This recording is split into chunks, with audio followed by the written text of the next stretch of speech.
새해 첫날부터 일본에서 발생한 지진으로 국민들도 많이들 놀라셨을 텐데요. 저는 그 SNS에서 봤는데 일본 그 뉴스 아나운서가 네. 당장 도망쳐 이렇게 얘기를 하는 모습을 보면서 살짝 좀 공포스럽기도 네. 하더라고요. 네, 그렇습니다. 네. 이번에 자연재해 앞에서 인간이 얼마나 무기력한가 다시 한번 느낄 수 있었는데요. 네. 이웃나라 일본에서는 왜 이렇게 자주 지진이 발생을 하는지, 또 우리나라는 지진으로부터 안전한지 긴급 진단해보는 시간 마련했습니다. 네, 원광대학교 소방행정학과 조우송 교수와 얘기 나눠보겠습니다. 어서 오십시오. 안녕하세요. 네, 먼저 새해 복 많이 받으시고요. 네, 자 일본 지진 얘기해 보겠습니다. 어느 정도 강도였고 또 피해 상황은 어떤지 궁금해요. 네, 1위를 말씀하셨는데 네. 새해 첫날부터 일본에서 강도로 따지면 진도 7.6 굉장히 네. 큰 규모의 네. 강진이 있었습니다. 이 지역이 이제 일본 혼슈 중부 지역인데요. 네. 이시가와현 노토반도 규모 7.6이면 사실은 그렇게 많이 발생하는 지역이 아니라고 알려져 있어가지고 좀 익숙하지는 않으셨을 것 같습니다. 네. 그 사망자만 지금 알려진 것이 73명 집계가 되고 있다고 하고 예. 그 건물이 무너져서 구조 요청이 들어간 곳들만 130곳이라고 하거든요. 앞으로도 더 많은 피해가 나올 가능성이 크다라고 보이는데요. 네. 여진이 계속해서 이어지고 있고 어제까지도 여진이 사실은 5.6 그 강도의 여진이 있어서 굉장히 이제 주민들 입장에서는 공포스러운 그런 시기들을 보내고 있습니다. 네, 그렇군요. 이번 일본 지진으로 해일이나 쓰나미 위험도 있었다고 하는데 네. 어떤 상황이었나요? 그 동일본 대지진 이후에 이렇게 이제 큰 규모의 지진 피해가 두 번째라고 하는데 네. 이제 그 우리가 그 2011년 동일본 대지진 생각하시면 이제 원전 피해를 가장 먼저 떠올리셨을 것 같아요. 네. 예, 쓰나미라는 것이 닥쳐왔을 때 2차적으로 지진 말고도 이렇게 큰 피해를 줄 수 있구나라는 생각 처음 하셨을 것 같습니다. 네. 그래서 우리나라에도 사실 여파가 약간은 있어가지고요. 네. 동해에 뭐 그 지진 발생 일어나고 난 다음에 한 2시간 이후에는 동해에도 영향이 있을 것이다 이런 예보들 이제 접하셨을 것 같습니다. 네. 실제로 저녁 6시경에 이제 동해 일부 지역들의 해일 발생 위험들이 이제 보고가 됐고요. 실제로 이제 그 관측 지점 중심으로 본다면은 동해안에 도달한 그 지진 해일로 인해서 가장 높은 파고가 보였던 곳이 동해 묵호항이라고 하는데 85cm 파고 그리고 울진 후포항의 경우에는 66cm 그래서 보통 이 지역들이 이제 3cm 근방 되는 그런 피해들이 있었고요. 네네. 이런 해일 피해들이 지진 이후에는 발생할 수가 있기 때문에 우리나라의 영향이라고 한다면 그런 부분들을 좀 유의해서 보셔야 될 것 같습니다. 네. 네. 근데 교수님, 이 일본에서는 왜 이렇게 지진이 자주 발생하게 되는 건가요? 학교 다닐 때 판구조론이라고 기억납니다. 보셨을 것 네, 같습니다. 네, 이게 네. 지질학에서는 이렇게 많은 학자들이 인용하는 그런 이론인데요. 이게 지구가 거대하게 여러 가지 판으로 구성되어 있어서 네. 이 판들이 서로 이제 맞물려져 있다, 퍼즐처럼 이렇게 맞물려져 있다라고 보는 거예요. 그래서 이 판들이 서로 이렇게 맞물려 있는 상태에서 매년 얼마쯤 이렇게 서로 이동을 하게 되는데 그 과정에서 이제 부딪히는 부분들이 생기면 네. 경계부가 이렇게 지진이나 화산 우려가 크다라고 알려져 있습니다. 네. 그 일본의 경우에는 이 판 조각들이 뭐 북미판, 뭐 태평양판, 필리핀판, 유라시아판 이렇게 이제 4개의 판들이 이제 근접해 있는 네. 지점에 있기 때문에 이 경계부에서 지진이 발생한다라고 알려져 있습니다. 네. 네. 그래서 이제 일본에서 내진 설계도 잘 돼 있고 이런 얘기도 좀 들어봤습니다만 어찌됐든 그 일본에서 지진이 발생하게 되면 이제 우리나라도 긴장의 끈을 놓아서는 안 되겠네요. 그렇죠? 네, 일본에서 이제 그 직접적인 영향은 사실 아니었어요. 네. 그 이전에는 우리가 뭐 불레굴이라고 하는 그 지역들 있잖아요. 네, 네, 네. 그 지역이 이제 그 실제로는 태평양을 둘러싸고 있는 동그란 구조 이렇게 되는데 맨 아래서 보면 그 남미부터 시작해가지고 미국 경계를 뚫고 이제 일본, 대만, 필리핀 이렇게 내려가는 고리거든요. 네. 일본 사실상 거기에 있는데 일본에서 지진이 발생하더라도 지금까지는 태평양 쪽으로 일본으로 본다면 이제 서쪽이 되는 거죠. 그렇겠네요. 동쪽이 되는 네네. 거죠. 그렇게 이제 발생을 하다 보니까 일본이 일종의 방파제 역할을 해서 우리나라에는 크게 영향을 주지 않는다라고 알려져 있었는데요. 지금처럼 이렇게 일본 서쪽에서 지진이 발생하는 경우에는 우리나라로 치면 이제 동해 방향 이렇게 강도가 센 지진이 이 지역에서 발생한다. 보통 강도라고 하면 이제 7 이상 되는 네. 규모가 발생을 하면 우리나라 연안에도 이번처럼 이렇게 그 해일 피해를 줄 수 있는 해일의 그 영향권 안에 들 수 있는 그런 가능성들을 염두에 두셔야 할 것 같습니다. 네. 네, 그렇다면 이번처럼 해일이나 쓰나미 위험이 있을 때 해안가에 사시는 분들은 어떻게 해야 될지 궁금합니다.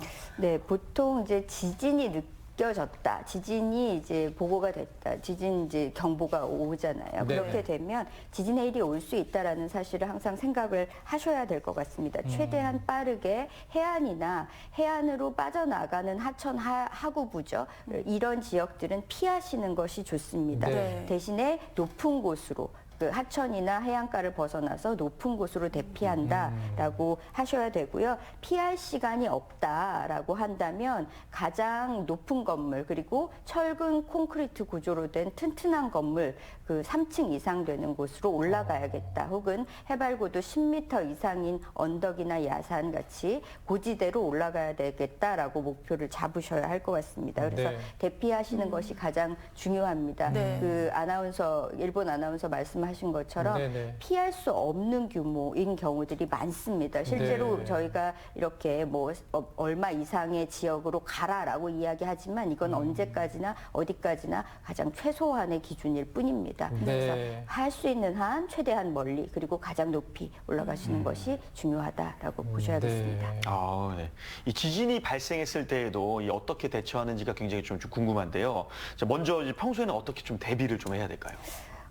우리가 실내 집안에 있는 경우들이 많으니까 집안에서 하는 활동들을 가장 이제 먼저 말씀을 드리면 실제로는 이제 흔들림이 있게 되면 고정되어 있지 않은 물건들이 떨어지거나 하는 낙하물들 때문에 피해가 발생하거든요. 네네. 흔들림에 대비해서 집안에서 떨어지기 쉬운 물체들은 좀 고정시켜 놓는 것이 좋겠다. 네. 가구들도 조금 그 어디 이제 묶어 놓는다든지 아니면 이렇게 그 못을 박아 놓는다든지 해서 고정을 하는 장치가 좀 필요하고요. 네. 꽃병 같은 것들 위에다 올려놓으시면 아무래도 떨어질 우려가 크잖아요. 높은 곳에다가 떨어질 수 있는 물건들을 가급적 적치하지 않는 것이 좋겠습니다. 그래서 그릇장 안이나 이제 장식장 안에 있는 물건들이 쏟아질 수 있는 가능성들도 크기 때문에 네. 문을 좀 닫아서 고정을 해놓는다든지 하는 장치들도 좀 마련하시면 좋겠고요. 집안에서 대피할 수 있는 안전한 대피 공간들을 미리 생각해 두시는 것도 좋습니다. 탁자 아래로 들어가야 되겠다거나 아니면 어디로 이제 그 몸을 피해야겠다거나 하는 공간들을 미리 생각을 해 두시는 것이 굉장히 중요하고요. 유리나 이런 것들 넘어져서 깨지기 쉬운 것들, 이제 가구들 이런 주변에는 가급적 가지 않아야겠다라고 네. 동선을 생각해 주시는 것도 좋겠습니다. 그래서 깨진 유리들에 이제 다칠 수도 있어요. 움직이시다가 발을 다치실 수도 있기 때문에 두꺼운 실내화 같은 거 준비하신다면 조금 도움이 될 수 있고요.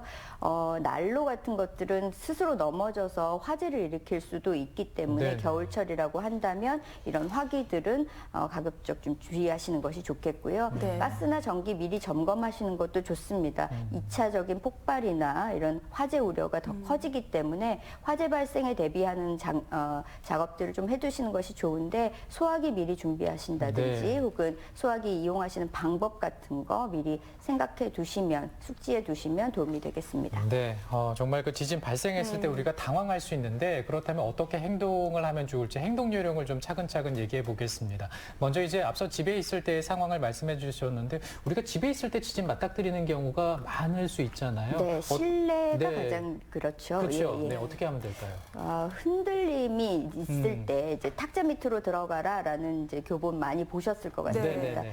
주의하실 것은 우리가 흔들림이 있을 때 내가 몸이나 특히 머리 이렇게 떨어지는 물체로부터 나를 나를 보호하기 위해서 탁자 밑으로 들어가라라고 하는 거거든요. 네. 탁자가 중요한 것이 아니라 머리를 보호해야 보호하기 된다. 위해서. 네. 네. 그래서 이제 혹시 그런 게 없다면 방석이라든지 가방이라든지 이런 것들로 머리를 좀 감싸는 것이 좀 중요하겠다라고 보이고요. 네.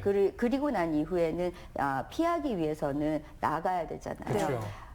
문을 열어두시는 것이 좋습니다. 이제 열어둬야 된다. 출구를 확보를 해야 되는데 뒤틀림이 있거나 하게 되면 문이 열리지 않는 경우들이 있습니다. 네네. 흔들림이 잠시 멈춘다 싶으면 전기나 가스를 차단하고 출입문을 열어서 출구를 확보하시는 것이 가장 필요합니다. 그런데 가장 중요한 것은 출구를 확보하기 위해서 문을 여는 것이지 문을 열기 위해서 문을 여는 게 아니거든요. 네네네. 그러니까 내가 나갈 수 있는 상황이다라고 한다면 문 열고 밖으로 대피하시는 것이 가장 중요합니다. 건물 바깥으로 빠져나와서 개활지 아무것도 없는 공터 같은 곳에 대피하시는 장소를 생각을 해두셔야 될 것 같습니다. 네. 네.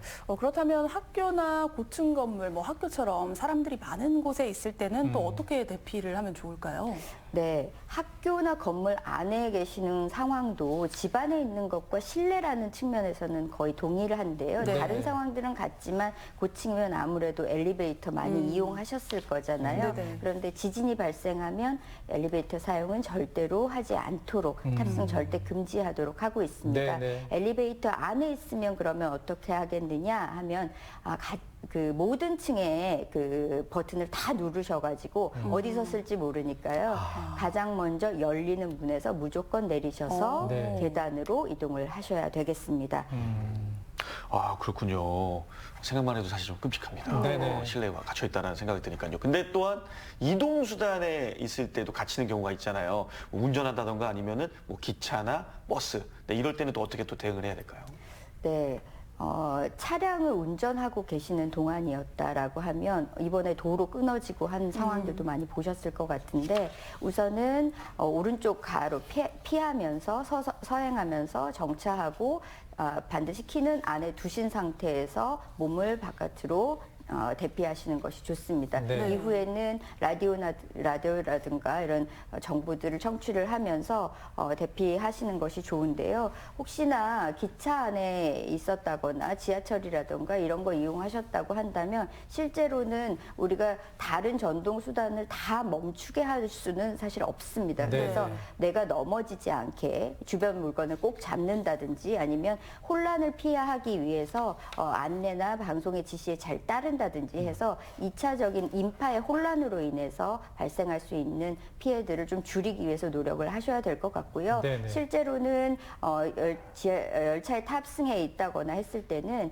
안내자의 지시에 따라서 이동을 하시되 주변에 사실 움직이기 어려우신 분들도 있을 수 있습니다. 네. 그래서 바깥으로 원활하게 대피할 수 있도록 협조하시는 것도 중요합니다. 네, 사실 지진을 완벽하게 우리가 대비할 수는 없겠지만 어찌됐든 사회적으로 또 개인적으로 우리가 대처할 수 있는 것들을 좀 잘 해주면 피해를 최소화할 수 있지 않을까 싶은데 마지막으로 좀 당부 말씀해 주시면요. 네, 실제로 재난 피해가 그 대비 역량에 따라서 굉장히 많은 차이가 납니다. 네. 그래서 우리나라의 내진 설계되어 있는 비율들이 공공부문과 민간 부문 상당한 차이가 있고 지역적으로도 차이가 큽니다. 그렇기 네. 때문에 실제로는 여기에는 굉장히 많은 예산도 투입이 돼야 되고요. 건축주 분들의 그 의식의 전환도 굉장히 중요하거든요. 네. 이런 부분에 있어서는 좀 내가 살고 있는 곳 아니면 내가 주변에 많이 이용하는 곳에 대한 관심 많이 가지시는 것도 중요할 것 같습니다. 네, 잘 대비가 되어 있다면 피해를 줄일 수 있으니까 이것도 좀 기억해 두시면서